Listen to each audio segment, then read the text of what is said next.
Magandang umaga po sa lahat, Luzon, Visayas, Mindanao. Tayo nagbabalik ulit dito sa ating YouTube channel, Samuel Soriano TV29, para mag-discuss ulit ng another coins. At ito po ay ating hilig, mangulikta ng barya. Kaya ho tayo nandito nagsiselling ng kanilang mga halaga, ang aking mga koleksyon, para malaman natin ang kanyang mga presyo. At isa naman tayong kolektor. Magandang umaga po sa ating mga subscriber dyan. Ayan, maraming salamat sa mga subscriber ko. Maraming salamat din po sa nanonood doon sa ating FB page, Samuel Soriano. Lahat po na nakapalo doon sa aking FB page, thank you so much.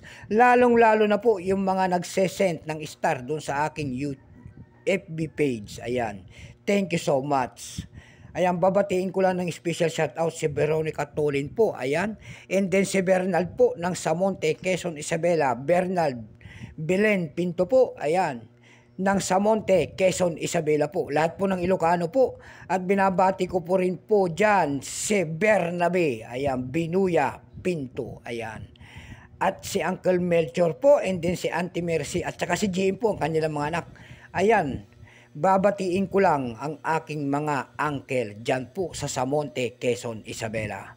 Yun naman po, hindi pa po nakapag-subscribe dito sa aking YouTube channel. Anyayaan ko lang sana kayo, at malaking tulong na po o bagay ang inyong gagawin, tulad ng pagpindot ng ating subscribe button, like and share, para ma-update ko kayo sa mga latest ko pang gagawin mga video po.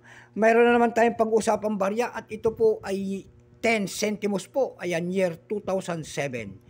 Pagkatalikod naman po, makikita natin ang year 1993, ang pagtatag ng ating Bangko Sentral. And then Catwheel po, dyan po bumabase ang ating mga kolektor kung anong reverse o die ang isang coins.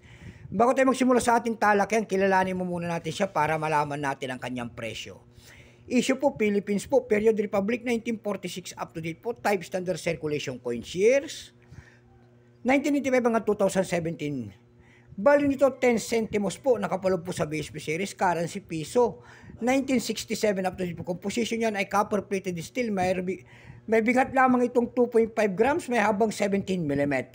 May kapal po naman itong 1.67 mm. Hugis po, bilog. Orientation niya, medal alignment. Number N-1683. Reference number KM-270-1. Sale of the Central Bank of the Philippines sa kanya nasa likod. Ito pong year 2007. Ito po ay reverse die 1. Ito po ay 6%. Ayan. Wala pa pong mintage ito na may pakita kung ilang pirasong ginawa ng ating Bangko Sentral. Pero may price na po ito doon sa ating numista.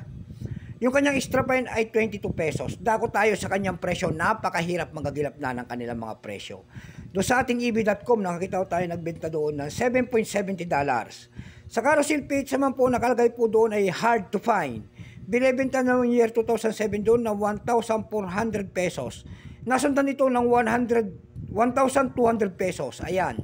Ayan lang pang aking may babahaging kanyang presyo. Keep safe po sa lahat and God bless.